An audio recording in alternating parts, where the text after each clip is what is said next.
Matahari sudah lama tenggelam di balik sawah Madiun saat Nathan pulang ke rumah. Langkahnya pelan, membawa tubuh lelah dan pikiran yang kalut. Suara jangkrik dan desau angin malam tak menenangkan seperti biasanya. Kali ini rumah semakin terasa dingin, bukan karena cuaca, tapi karena seseorang di dalamnya telah berubah. Sulastri, istrinya, duduk di ruang tengah. Rambutnya disanggul rapi. Wajahnya bersolek berlebihan untuk malam hari. Aroma parfum mewah menyengat hidung Nathan, bahkan dari depan pintu. "Kamu pulang telat lagi," tegur Sulastri tanpa menoleh. Suaranya tajam seperti silet. Nathan menggantung jaketnya tanpa menjawab. Ia menatap punggung wanita yang dulu membuatnya jatuh cinta karena ketegasannya. Kini, ketegasan itu berubah menjadi dominasi, mengontrol, menghina. Sudah hampir 6 bulan ini Sulastri berubah. Dingin, kasar, menjauh. "Aku kerja, Las. Nyari duit buat bayar listrik, air, dan semua kebutuhan rumah ini." Suara Nathan datar, tapi menggurat lelah. Sulastri berdiri dan menatapnya. Matanya penuh api. "Kerja apa? Lembur tiap malam? Atau kamu yang punya simpanan, hah? Jangan pura-pura suci, Tan." Nathan menahan nafas. Ia menatap mata istrinya. Dulu penuh cinta, sekarang penuh curiga. "Aku tahu kamu curiga, Las. Tapi justru aku yang harusnya nanya begitu." Suara Nathan bergetar, bukan marah, tapi kecewa. Sulastri melengos. Ia mengambil tas kecil dari sofa, mengenakan sepatu bertumit, dan berdiri di depan cermin. Bibirnya bergincu merah, mencolok. "Keluar lagi?" tanya Nathan menahan diri. Sulastri hanya tersenyum kecil, tipis, menghina. "Butuh udara segar." Nathan mengepalkan kedua belah tangan, tapi masih menahan emosi. "Kau pikir aku bodoh, Las?" Sulastri tak menjawab, tak mau berdebat. Ia membuka pintu dan pergi, meninggalkan aroma parfum dan luka menganga di dada Nathan. Nathan duduk sendiri di ruang tamu. Di pangkuannya, ponsel terbuka dengan aplikasi pelacak yang diam-diam ia pasang seminggu lalu. Titik merah di layar bergerak menuju sebuah penginapan di pinggir jalan Ponorogo. Ia menarik nafas dalam. "Handoko, berani sekali kamu." Nama itu bukan asing, teman kerja Sulastri dari kantor pembiayaan. Ganteng, mapan, dan licik, Nathan tahu semuanya. Beberapa kali Nathan pernah melihat tatapan mereka, terlalu dekat, terlalu nyaman. Tapi selama ini ia diam, menahan, mencoba memperbaiki pernikahan mereka lewat sabar dan doa. Namun malam ini, batas kesabarannya habis. "Aku harus memastikan," geram Nathan. Ia bangkit, menyambar kunci kontak. Mobil tua Nathan berhenti di seberang penginapan kecil bercat kuning pudar. Lampunya remang. Sejauh matanya menelisik, sepi. Namun di parkiran, mobil Handoko tampak jelas. Sedan putih, platnya mudah dikenali. Nathan duduk di dalam mobil, mematung. Hatinya ingin meledak. Tangannya ingin menghancurkan kaca kamar penginapan, menyeret keduanya keluar. Tapi, "Aku bukan pembunuh," gumamnya. "Tapi aku juga bukan pecundang." Air mata Nathan turun pelan, bukan karena kehilangan, tapi karena dihianati. Ia tidak pernah menyangka akan berada di posisi ini. Tiba-tiba, kenangan akan obrolan warung kopi tempo hari kembali terngiang.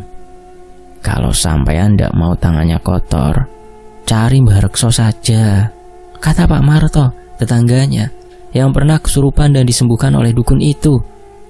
Perselingkuhan Sulastri dan Handoko sudah bukan rahasia lagi. "Mbah siapa namanya?" Nathan mematikan waktu itu. "Mbah Rekso, tinggal di kaki Gunung Gajah, Ponorogo. Dia bisa bantu, asalkan niat sampean kuat." Malam itu, tanpa membuat keributan, Nathan menghidupkan mesin mobil. Tapi bukan untuk pulang. Ia memutar arah menuju kaki gunung, mencari sebuah pondok yang dikenal sebagai tempat permintaan tolong, mengatasi masalah lewat bantuan ilmu hitam. Sementara itu, kabut mulai turun di jalan lumut berbatu menuju rumah Mbah Rekso. Rumah itu nyaris tak terlihat dari jalan. Hanya sinar lampu minyak yang redup dari balik dinding bambu. Nathan memarkir mobilnya di bibir jalan, lalu berjalan perlahan. Suara burung hantu melolong saat ia berada di pelataran. Bau dupa samar-samar menyengat. Sugeng Dalu. Tak ada jawaban. Nathan celingukan. Tiba-tiba pintu terbuka sendiri. Berderit panjang seperti diseret oleh penjaga tak kasat mata. Kayat. Nathan mengedarkan pandangan.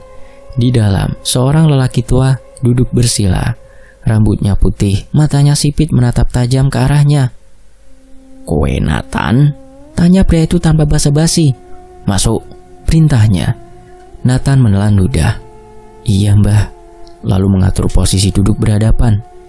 Ia langsung mengutarakan niat kedatangannya. "Saya butuh bantuan jenengan, Mbah." Dukun itu mengangguk pelan.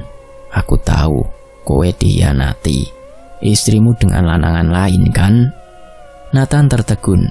Rupanya benar yang didengarnya. Belum juga diberitahukan, pria ini sudah tahu pelik permasalahan yang dihadapinya. Mbah Rekso bicara belak-belakan. "Aku siap bantu, tapi bukan dengan harga yang murah. Ada mahar yang harus kau berikan. Siap?" "Saya siap," jawab Nathan mantap. Ia harus merogoh kocek 3 juta untuk permintaan ini. Mahar yang sangat murah dipikirnya, ketimbang harus mendekam di penjara bertahun-tahun, bahkan belasan. Tanpa banyak tanya lagi, Nathan langsung menyodorkan amplop yang sudah dipersiapkan. "Niki Mbah, saya bayar tunai," katanya. Mata Mbah Rekso langsung membiru.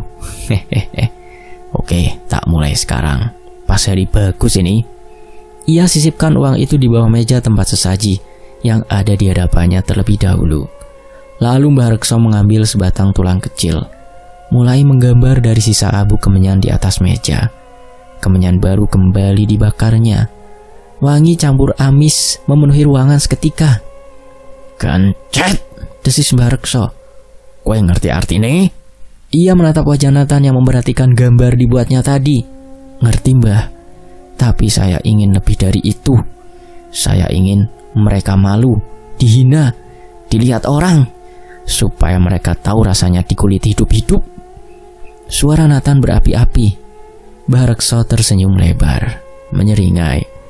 "Permintaan seperti itu adalah sebuah tantangan. Berarti kamu tidak hanya ingin menyakiti, tapi membunuh?" Nathan menatap lurus. "Nggih, Mbah. Tapi saya tidak mau masuk penjara. Saya tidak mau tangan ini kotor. Tapi saya ingin mereka hancur sebelum akhirnya mati." "Modiar, Mbah." "Bagus, yang begini saya suka," puji Mbah Rekso, lalu mengeluarkan 3 benda dari laci jarum hitam, kain kafan kotor, dan potongan cermin. Mata Mbah Rekso menatap tajam. "Bawa ke sini rambut istrimu, celana dalam bekas, dan kemeja lelaki itu. Pokoknya pakaiannya, biar kuat, biar nyantol, biar ora iso dicabut sampai tulangnya nyatu. Cepat bawa kemari persyaratannya." Nathan mengangguk. "Besok malam saya kembali, Mbah. Saya pastikan." Mbah Rekso mengangguk, lalu menatap mata Nathan. "Kali ini lama sekali.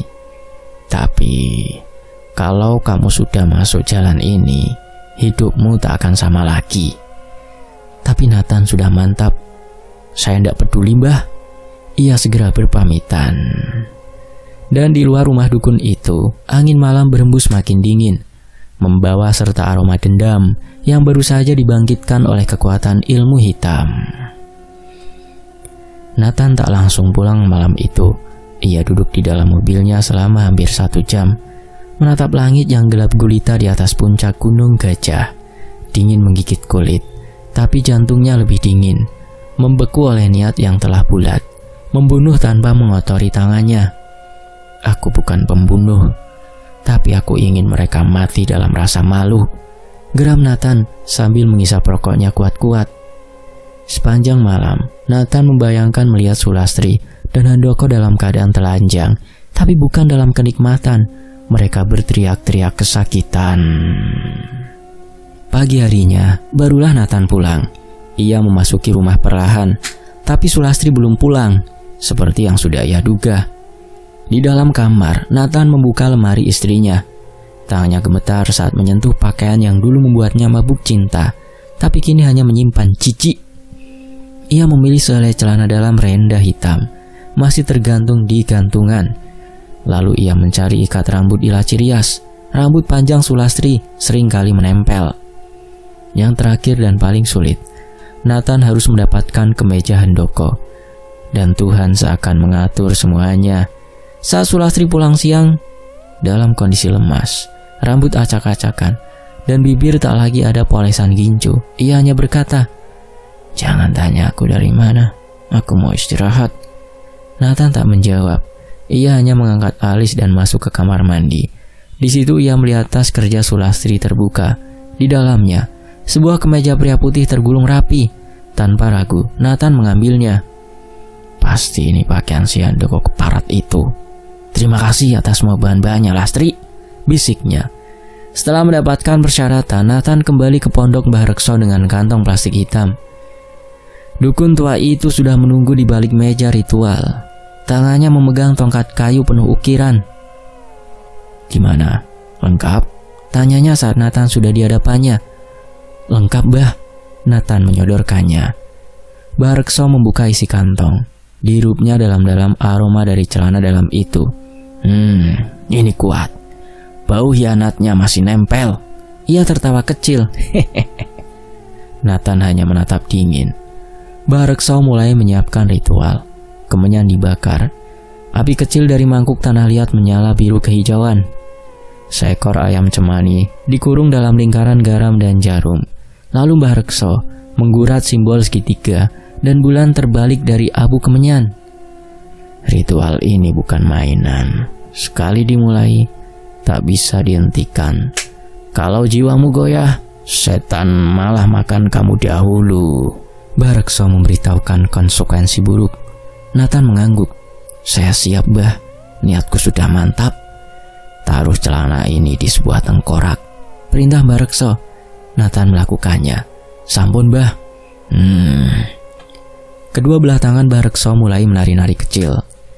Dalam hitungan detik tubuhnya gemetar, matanya mulai terpejam.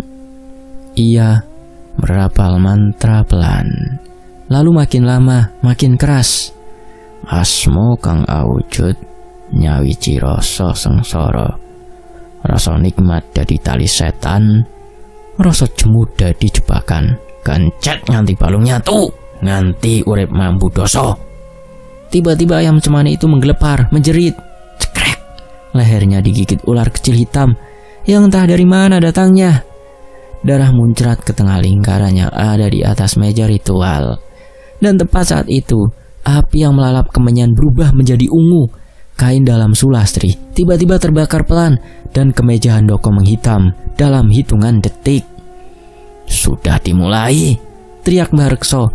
Ia menyambar keris kecil yang ada di meja ritual, lalu dalam sekedip mata menyayat tangannya, meneteskan darah ke atas rambut Sulastri, kemudian berteriak, "Gancet dadi laknat, gancet ora iso pedhot, gancet ing wayah nikmat, mati ing kinasihan." Angin mendadak berputar di dalam ruangan.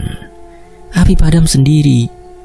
Ayam mati terbalik dengan posisi mengangkang. Dan cermin yang diletakkan di atas kembang 3 warna pecah sendiri, membentuk gambar 2 orang bersatu dalam posisi memalukan. Nathan bisa melihatnya dengan jelas. Mbah Rekso menunduk. Nafasnya tersengal. Suaranya parau saat berkata, "Besok malam mereka tak akan lepas sampai ajal menjemput atau aib yang membunuh." Nathan menutup mata, membayangkan wajah Sulastri menangis, menjerit, dipenuhi rasa malu. Membayangkan handoko tak bisa mencabut, terkunci dalam rasa hina yang tak bisa dijelaskan. Nathan berdiri. "Terima kasih, Mbah. Saya akan bayar berapapun setelah kenyataan itu terjadi." Ia pikir akan ada mahar tambahan. Tapi Mbah Rekso tertawa pelan. Ia menggeleng. "Cukup. untuk penyelesaian ini sudah kau bayar lunas dengan niatmu sendiri. Pulanglah, katanya. Tugasku sudah selesai. Dan saat Nathan mengendarai mobilnya pergi dari rumah dukun itu, malam terasa lebih pekat. Tapi di hatinya ada sinar keadilan, versi kelam dari dirinya sendiri. Sementara itu, di Gria Melati, kamar nomor 06, bercat pink pucat itu hanya ditempati 2 orang malam itu, Sulastri dan Handoko. Bau parfum bercampur dengan aroma tubuh yang berkeringat memenuhi ruangan. Kipas angin menggantung di langit-langit berputar lambat, seakan mengintip peristiwa laknat yang tengah dimulai. Sulastri terbaring di atas ranjang, rambutnya cak-cakan, masih tersisa sisa gincu di bibir bawah, sisanya ludes. Jangan-jangan Mas Nathan sudah tahu, ucapnya sambil membenahi posisi tubuh, siap dikempur. Alah, kamu kebanyakan mikir, dia lemah, gak mungkin bertindak, tanggap Handoko sembari membuka kancing kemejanya.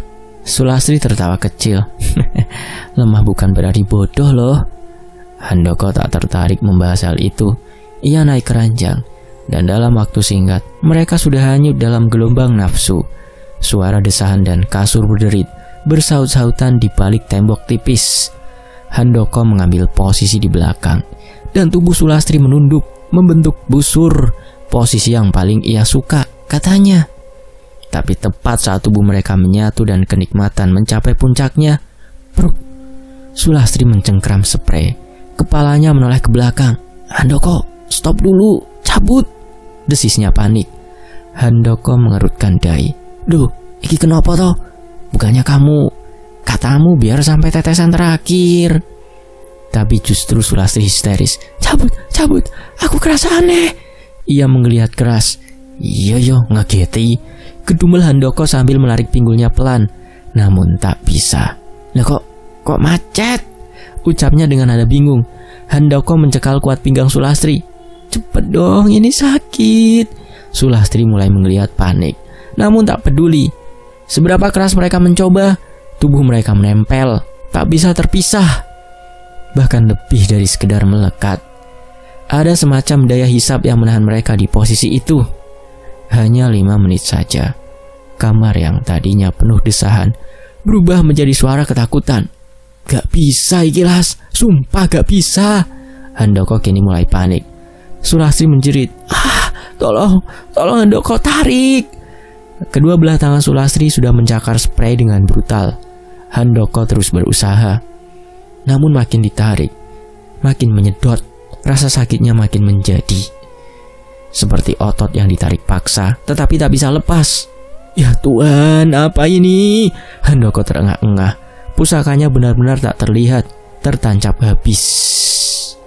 Sulastri menggigil. Tubuhnya berkeringat deras. Aku gak bisa nafas. Aku, tolong. Tubuh Sulastri akhirnya ambruk di atas ranjang. Saat tubuh kekar Handoko menindihnya, pusaka tumpul semakin tertancap. Sakit, seperti tembus kerongkonganku, keluh Sulastri. Sabar Las, tahan ya. Handoko mencoba membalikan posisi, tapi malah makin menyakitkan. Ia ingin berdiri namun tubuh Sulastri seperti tertahan dari bawah. Keringat dingin menetes dari dahinya. Nafasnya berat. Aduh Masan, sakit, ratap Sulastri. Wajahnya sudah merah. Kali ini bukan karena kenikmatan, tapi kesakitan yang tak bisa dijabarkannya. Brak. Pak, Bu. Suara dari dalam kamar terlalu keras. Mohon tidak berisik ya.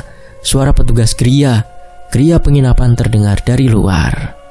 Tanpa pikir panjang, Sulastri berteriak, Tolong Mas, buka pintunya.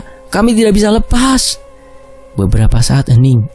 Suara Sulastri diiringi tangis kembali terulang, memohon tolong. Kami butuh bantuan. Kali ini suara Handoko. Akhirnya terdengar suara kunci diputar dari luar. Tak. Pintu terbuka perlahan. Seorang pria muda berkemeja biru menyembulkan kepalanya. Dan saat melihat pemandangan di depan matanya, ia menjerit keras. Ya Allah. Di atas ranjang, 2 tubuh manusia melekat. Posisi mereka menjijikkan. Pria dari belakang wanita menungging ke depan. Wajahnya memerah, tangis bercampur ludah di mulutnya. Mereka menatap lurus, penuh rasa malu. Tadi keduanya terus berusaha lepas, tapi hanya bisa berputar-putar di atas ranjang. Saling tarik, tapi semakin tertancap. "Pak, saya mohon, tolong pisahkan kami," Handoko berkata nyaris tak terdengar. Dua orang itu dalam posisi menghadap ke arah pintu. Petugas hotel tergagap, langsung lari sambil berteriak, "Warga, tolong, ada orang gancet!" Dalam 5 menitan saja, puluhan orang berkumpul di depan kamar, tetapi security lainnya sudah antisipasi. Beberapa warga memaksa masuk dan suara gaduh pun meledak. "Gancet, Rek, gancet asli. Ya Allah, ngeri amat posisinya. Waduh, koyok kewan ae. Satu kampung bisa rame iki. Jancuk." Suasana menjadi gaduh. Security tak bisa menahan pintu. Warga prihatin. Mereka berusaha menolong. Berbarengan mencoba menarik tubuh mereka perlahan, seperti tarik tambang. "Jangan keras-keras, Mas," seru salah satu perempuan yang merasa ngilu melihat kondisi Sulastri. Handoko hanya pasrah, berharap tarikan warga bisa membuatnya lepas, tapi tak berhasil. Ditarik dari pinggang, tetap menyatu. Dipisahkan perlahan-lahan, malah makin mengeras. Seorang bapak dengan wajah prihatin mencoba melemparkan air doa. Bismillah. Namun tubuh Sulastri sudah lemah dan tertelungkup, langsung bergetar keras. Seorang wanita menutup mata anaknya yang ikut berdesakan di dalam kamar. "Jangan lihat, ini dosa." Namun yang lain malah merekam. Wajah mereka penuh kejijikan, tapi setelah tahu, tak ada yang benar-benar berniat menolong. Sebagian tertawa sinis saat mengetahui status hubungan mereka. "Cocok iku belasane main serong," olok salah satu pria sambil merekam. Sementara itu di dalam gubuk, Nathan duduk tenang di depan Barekso. Ia menatap api kecil yang menari-nari di atas tungku tanah. "Sudah mulai," lapor Barekso sambil menghisap rokok cengkeh. "Tubuh mereka nyatu seperti tulang ditanam ke tulang." Nathan hanya tersenyum kecil. "Berapa lama akan bertahan, Bah?" Barekso diam sesaat, memantau. "Kalau tak dihentikan sampai napas terakhir." Jantung Nathan berdebar. Entah harus bahagia atau sebaliknya. Tetapi setidaknya ada rasa ngeri terbesit. Namun amarah sudah menguasainya. "Jangan dihentikan, Bah, sampai modiar." Barekso mengangguk. Ia mengambil boneka kain kecil dan menusuknya di bagian punggung dan pinggul. Di tempat lain, Handoko mendadak memekik lebih keras. Wajahnya berubah pucat. "Aku sakit, aku mau mati." Situasi menjadi panik. Setelah diskusi singkat, pihak geria penginapan memutuskan untuk mengeluarkan 2 orang itu. Mereka menghubungi ambulan. Meski harus menunggu sekitar 1 jam, akhirnya ambulan datang. Sulastri dan Handoko dibawa dengan selimut tebal, masih dalam posisi melekat.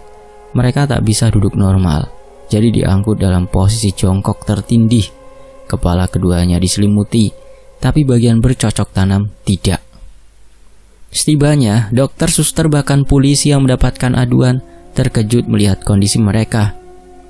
"Ini kejadian gancet paling parah yang pernah saya lihat," ujar Dokter Gunawan. "Posisi mereka tidak wajar, bisa mencederai tulang belakang kalau dipaksa lepas." Dokter Gunawan menambahkan sambil memeriksa posisi. "Sudah ada yang dihubungi pihak keluarganya?" tanya petugas. "Pihak istri belum, suaminya entah di mana," kata warga. "Mungkin memang sudah tak peduli." Tidak banyak yang bisa dilakukan oleh dokter. Keduanya masih berada di ruang isolasi. Sulastri menangis terseduh-seduh. "Maafkan aku, Nathan. Tolong siapapun, lepasin aku dari ini. Sakit." Handoko menggertakkan gigi. Tubuhnya mulai kaku. "Rasanya dagingku seperti disolder, dilas. Bukan hanya kamu yang sakit, aku juga." Walaupun begitu, Sulastri tetap saja mencakar paha Handoko, tangan dan lengan, sebisanya yang bisa dijangkau, sambil memohon agar pria itu bisa mencabut. Namun nihil. Di ruang isolasi yang jendelanya tidak tertutup tirai, 2 orang itu menjadi tontonan. Di antaranya berdiri seorang pria menyamar. Ian Nathan menatap kaca jernih ruang isolasi. Wajahnya datar, tapi matanya menyala seperti bara. "Sekarang kalian tahu rasanya," batinnya.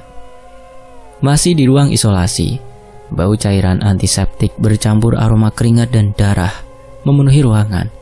Dua tubuh yang menyatu sejak malam makin pucat. Dokter dan perawat silih berganti masuk, tapi tak ada yang berani menyentuh lebih dari yang diperbolehkan. "Bu, tarik nafas panjang ya," ujar perawat muda, mencoba menenangkan Sulastri yang terus menangis. Jarum infus sudah terpasang, tapi sama sekali tak membantu. Bibir ladangnya mulai menggunung, bengkak, seperti disengat lebah. Tapi rasa sakit yang lebih dari itu, seperti dicangkul. Bibir ladang.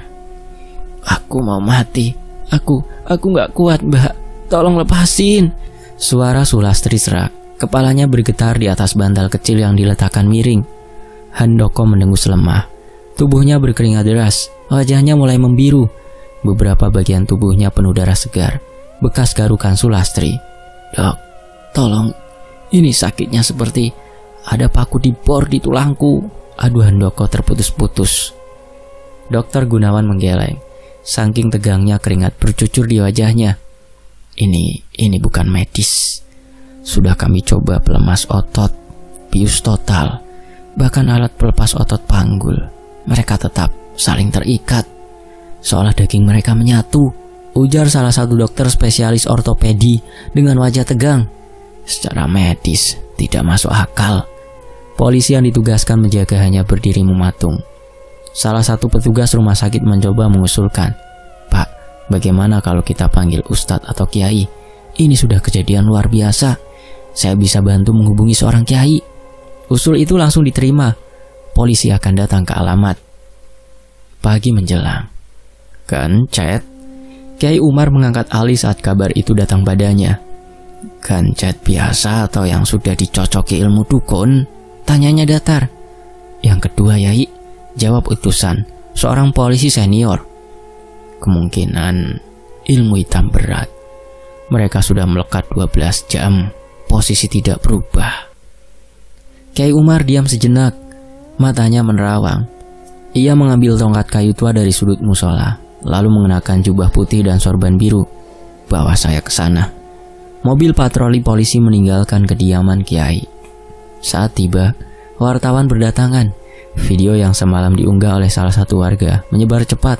Tajuk berita berbunyi, "Pasangan selingkuh tergancet, nikmat berujung karma." Polisi menjaga ketat. Masyarakat semakin berbondong-bondong datang, sementara dari dalam ruang isolasi, jeritan masih terdengar. Kali ini tak hanya karena sakit, tapi Sulastri muntah darah. Cairan pekat hitam keluar dari mulutnya, bercampur dengan susu yang diberikan agar tubuhnya kuat. "Cepat panggil dokter," pekik perawat yang berjaga. "Tekanan darahnya turun." Handoko juga mulai bergetar hebat. Matanya merah, tangannya mencengkeram pengaman ranjang kuat-kuat. Ia berusaha agar tubuh kekarnya tak membebani Sulastri. "Aku lihat bayangan. Dia tertawa. Dia lihat aku tertawa," teriak Sulastri sambil menatap ke arah jendela. Di tempat ratusan pasang mata tertuju padanya. Seorang suster gemetar ketakutan. Ia memegangi lengan polisi yang berjaga di pintu. "Pak, mereka mulai mengigau hal aneh. Katanya ada bayangan di pojok ruangan, padahal ruangan steril." "Aku bisa apa, Bu?" kata polisi itu. Seketika suasana berubah saat pria tua berjubah putih masuk, dikawal beberapa polisi. Langkahnya tenang, sorot matanya dalam. Di belakangnya, dua santri berjalan pelan. "Assalamualaikum." Salamnya menggema di lorong.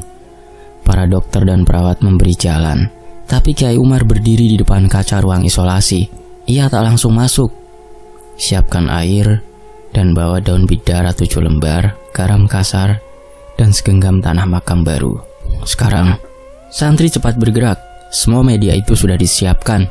Kiai Umar lalu menutup matanya, menarik nafas panjang, dan berucap pelan, "Ya Allah, jika ini bukan kehendak-Mu, maka lepaskan. Jika ini azab, jangan Engkau lepaskan hingga mereka benar-benar mengerti." Kiai membuka mata. Pandangannya menatap tajam pada tubuh yang melekat di atas ranjang. Nafas mereka tinggal satu-satu. Suara lewat seperti hembusan angin di telinga Kiai. "Setan yang menanam daging, akan kusuruh mencabut nyawanya sekalian." Bergegas Kiai Umar masuk. Sulastri menangis jadi-jadinya melihat orang bersorban itu. Tolong saya Pak Kiai, saya nggak tahan." Kiai Umar tak menjawab. Ia hanya memejamkan mata lalu berdoa, "Wahai orang-orang yang beriman, janganlah kalian mendekati zina. Sesungguhnya zina itu keji." Tangan Kiai Umar perlahan mengangkat air dari baskom kecil berisi air dan daun bidara. Ia menyentuhkan ujung jarinya ke udara, bukan ke tubuh mereka. "Dengan nama Allah yang maha membuka dan maha menyegel, kupanggil ruh yang mengunci syahwat. Jika kau menanam dari perintah, cabutlah dari izin." Tiba-tiba ruangan terasa dingin. Jendela mendesis oleh embun. Alat medis berderit pelan. Sulastri menjerit, "Ah!"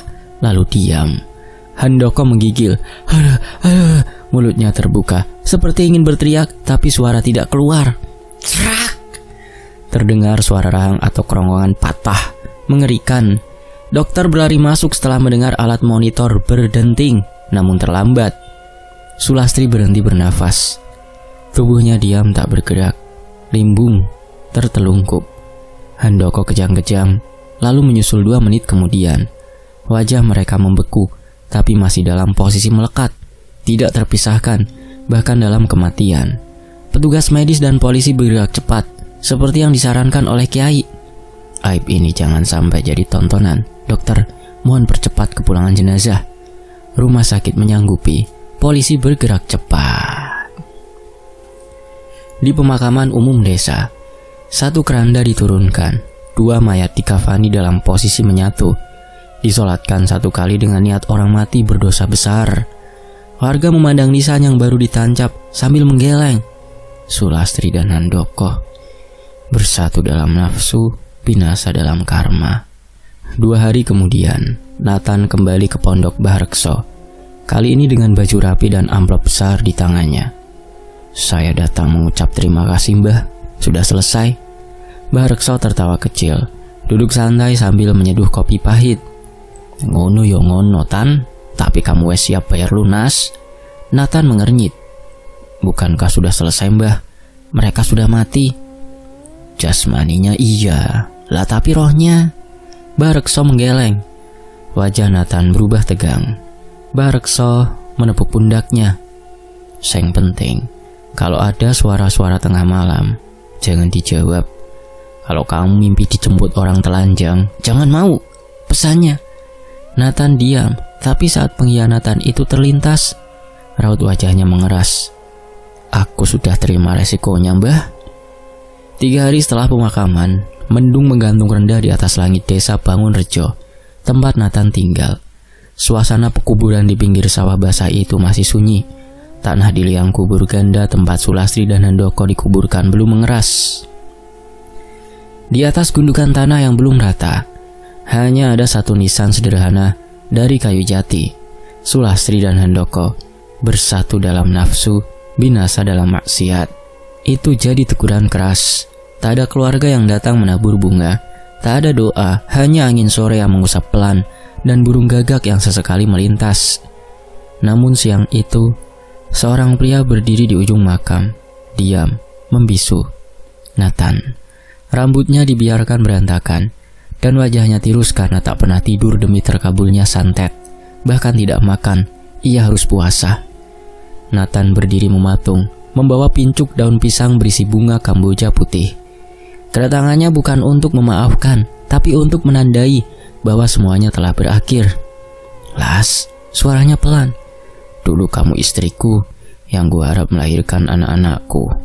Aku rela banting tulang biar kamu bisa hidup enak, tapi ternyata kamu selingkuh." Nathan meletakkan bunga di pinggir nisan, lalu menghela nafas. "Maaf, akulah yang sudah menggantikan tangan malaikat pencabut nyawa." Seiring derap langkah, Nathan pergi. Gelap yang terasa seperti mengulum, menghisap setiap asa dan cahaya. Dalam gelap itu, 2 tubuh terkapar, melekat, membusuk pelan di liang lahat. Sulastri menggeliat. Tubuhnya masih menempel dengan Handoko dari belakang. Posisi tubuh mereka tak berubah sejak malam laknat itu. Sementara itu di alam lain, Sulastri terbangun. Ia mencoba menjerit, tapi suaranya hanya terdengar seperti desaan pelan yang dipantulkan ribuan dinding, seolah mereka dikurung dalam lubang yang tak berujung. "Handoko, kita belum mati kan ya?" bisik Sulastri. Air liur menetes dari mulutnya. Handoko juga bingung. Aku tak tahu ini di mana." Mereka tidak bisa duduk, tidak bisa berbaring nyaman. Setiap gerakan, setiap tarikan tubuh hanya menghasilkan rasa sakit yang tak masuk akal, seolah daging mereka ditarik-tarik dari dalam. Tubuh mereka masih menyatu dari ujung pangkal. Tidak ada darah, tapi juga tidak ada kebebasan. "Tubuhku masih terasa basah, tapi tidak ada air," keluh Sulastri lirih. "Langit di atas kita gelap banget. Aku tidak bisa lihat apa-apa," balas Handoko. Suaranya gemetar. "Aku haus sekali," ratap Sulastri. Handoko hanya menangis, memukul lantai gelap di bawahnya, berusaha mendorong dinding sempit. "Aku gak tahan. Aku juga, Las. Aku mohon siapapun, lepaskan kami," raungnya. Namun tak ada yang menjawab, hanya suara jeritan-jeritan lain yang mulai muncul dari sekeliling. Suaranya mirip, beberapa perempuan, beberapa lelaki. Semuanya terdengar terjebak, gancet. Mereka semua tergancet, ratusan, mungkin ribuan. Sulastri membelalakan mata. Kita di neraka para pezina?" Handoko menggigil. Mungkin iya." Tiba-tiba tubuh mereka mulai ditarik pelan, seperti dihisap ke langit. Namun tubuh masih dalam posisi melekat. Darah mengucur dari pinggul, urat leher sampai membiru, nafas memburu. Mereka digantung terbalik di udara. Dari langit hitam turun tali-tali panjang yang menjulur seperti lidah ular. Satu masuk ke telinga, satu ke mulut, satu ke pangkal tengkuk. Dan suara itu datang lagi, lebih dekat. "Nikmati saja. Inilah yang kalian mau. Tak terpisah, tak berakhir." Mereka menjerit lagi. Sulastri mencoba mencabut dirinya, tapi makin dicabut makin menyatu. Handoko menggigit bibirnya sampai berdarah-darah. Ia menahan sakit. Tubuh mereka kini membusuk hidup-hidup, tapi tetap sadar. Kulitnya bahkan mulai mengelupas. Rambutnya rontok, tapi otak mereka masih bekerja, masih sadar, masih peka, masih mengingat pengkhianatan itu. Sementara itu, di alam kehidupan manusia, Nathan berdiri di depan makam Sulastri dan Handoko. Bersama seorang perempuan cantik, hamil muda, mereka bersama menabur bunga, menatap nisan yang sudah mulai kropos. Tapi dari guratan wajah, tak ada rasa sakit atas pengkhianatan waktu itu. Sebab istri Handoko kini beristri Nathan. Begitu pula sebaliknya, mereka akhirnya bisa menyatukan cinta. Selesai. Tony FS pamit dulu. Demikianlah sebuah kisah. Semoga bisa mengambil hikmah. Weh, yang pada selingkuh, hati-hati kalian. Sekarang saat ini sudahi selingkuh itu. Weh, sudah, cukup selingkuhnya. Saya pamit dulu ya. Tony FS pamit, mohon maaf kalau intonasinya tadi ngegas-ngegas, mohon maaf ya. Kebawa emosi. Sampai jumpa ya. Tetap di Tony FS. Wassalamualaikum warahmatullahi wabarakatuh. Terima kasih semuanya. Terima kasih untuk penulisnya juga, Jenar Moksa.